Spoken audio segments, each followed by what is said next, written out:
The Compounding Loophole by Scott Alexander, August 22nd, 2024. Now that we've gone over the pharmacology of the GLP-1 agonists, let's get back to the economics. Last time, we asked, how will the economy handle a $12,000 per year drug that everyone wants? Now we have an answer, the compounding loophole. Compounding pharmacies are pharmacies that make some drugs on site. Don't imagine fancy chemistry labs. Imagine something more like them putting powder into capsules. They can get you unusual doses. For example, if you're a hyper-responder and need a pill smaller than the smallest standard version. Or unusual formulations. For example, if you have digestive problems and want a usually solid medication as a liquid, or vice versa. Compounding pharmacies aren't supposed to compete with Big Pharma. They're usually just some storefront where one guy with a PharmD degree pours powders into things. Big Pharma has the patents and heavily FDA-regulated factories. It would be unfair to let compounding pharmacies ignore the patents and regulations everyone else has to follow. So they're usually under lots of restrictions. But the law says that compounding pharmacies are allowed to step in and compete with Big Pharma during a shortage. And guess which drugs are in constant shortage because every obese person in the country has wanted them for the past year? So enterprising startups have hit upon the business model of connecting would-be patients to friendly doctors and compounding pharmacies. From the customer perspective, this looks like filling in a form on a website and getting cheap GLP-1 agonist drugs in the mail the next day. How do the compounding pharmacies get it?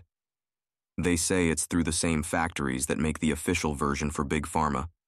If I understand the situation, nameless Chinese factories make the chemical itself. Footnote.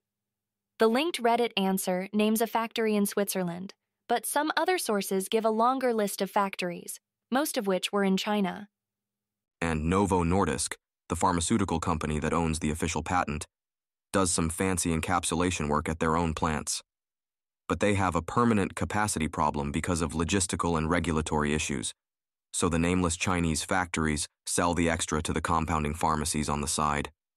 How much is cost?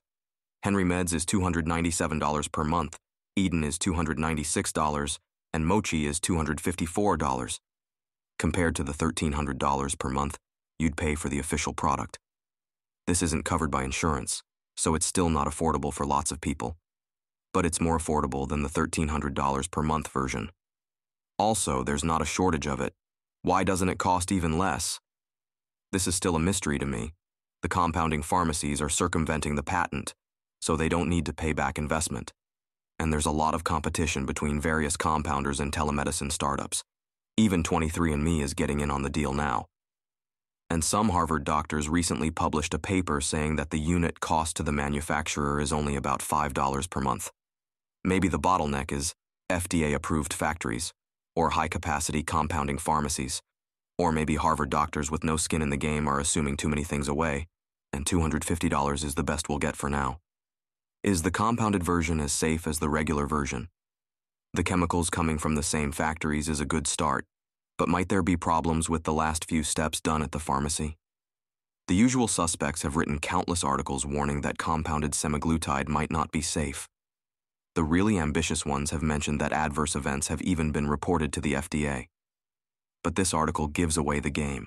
From August 8, 2021 to March 31, 2024, the FDA received more than 20,000 adverse events reports for FDA-approved semaglutide. Comparatively, there were 210 adverse events reported on compounded semaglutide products. This doesn't mean that the FDA-approved version is 100 times more dangerous than the compounded version. You'd need to know how many prescriptions were filled and whether one type of patient is more likely to report than the other. It just means you can ignore all the people saying, how can you trust compounding pharmacies when there are adverse events associated with them? The other safety concern is the salt form. FDA-approved semaglutide is the free base. Footnote. Did you know?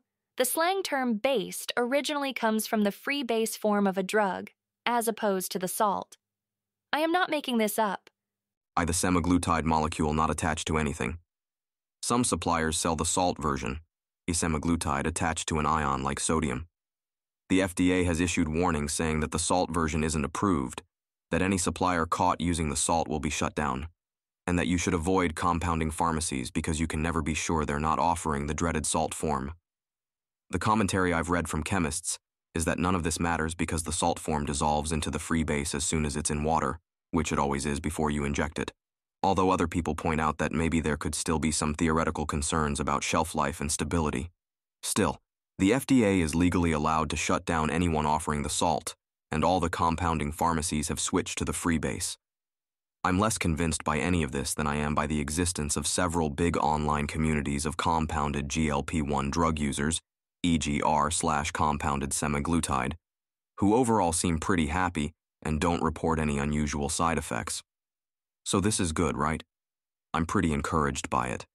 Not only does it provide GLP-1 drugs for a quarter of the price, but also people were really worried that diabetics wouldn't be able to get their diabetes drugs because dieters would grab them off the shelf first. But now there's more than enough GLP-1 agonists for everybody. This dramatically demonstrates how drug shortages are mostly regulatory problems. Adderall users, take note. What about paying back the patent holders? That is the one disadvantage. The good news for them is that insurances mostly don't cover these compounding pharmacies. So the people who really medically need the drugs will get them via insurance, and insurance will pay full price to the patent holders. The compounding pharmacies will just pick off the people who only want them for cosmetic reasons, or who have bad insurance, most of whom wouldn't have been able to get them through the normal system anyway. Don't get me wrong, this does probably take a big chunk out of Novo Nordisk's profits. But Novo Nordisk's stock price currently looks like this. This image shows a stock price chart for Novo Nordisk, displaying the company's share price history from 1990 to 2024. The chart demonstrates a dramatic upward trend, particularly after the approval of Novo Nordisk's weight loss drugs, with the stock price reaching an all-time high of $134.89 and a market capitalization of $455.42 billion. And they're now the most valuable company in Europe, so they can probably eat the loss. What happens when the shortage ends? Compounding pharmacies are only allowed to do this because of a law that suspends some drug regulations during a shortage, i.e., when the drug is on the FDA's drug shortage list. At some point, Novo Nordisk will build enough factories to meet capacity, and there won't be a shortage anymore. What then? Will the fun be over? Will GLP-1 agonists go back to costing $1,200 per month again? Will most of the current users have to stop the drug and regain the lost weight? This would make tens of thousands of people really mad. I don't know if the FDA has the guts to offend that many people.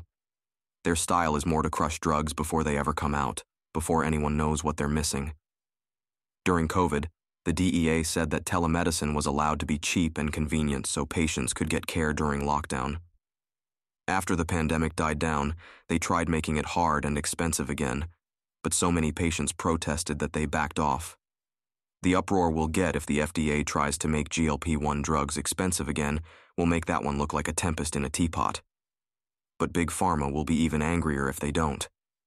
And besides, they can't keep the drug on their shortage list if everyone knows there's no shortage. I really don't know what will happen, and I don't envy whichever FDA official is in charge of setting a policy on this. I did see one proposed solution somewhere or other. Sorry if it's yours and I'm not crediting you. Compound pharmacies are always allowed to make compounded medications for specific patients who have a medical necessity for a non-FDA approved product. So in theory, you could try something like, tell the patient to say that Ozempic causes them nausea. Tell your friendly on-staff doctor to prescribe a compounded Ozempic plus Zofran anti-nausea drug pill, and to say that it's medically necessary. This is balderdash. The patient could always just take the two pills separately, but everyone is reluctant to challenge doctors about what's really medically necessary, or not. Compound this pill.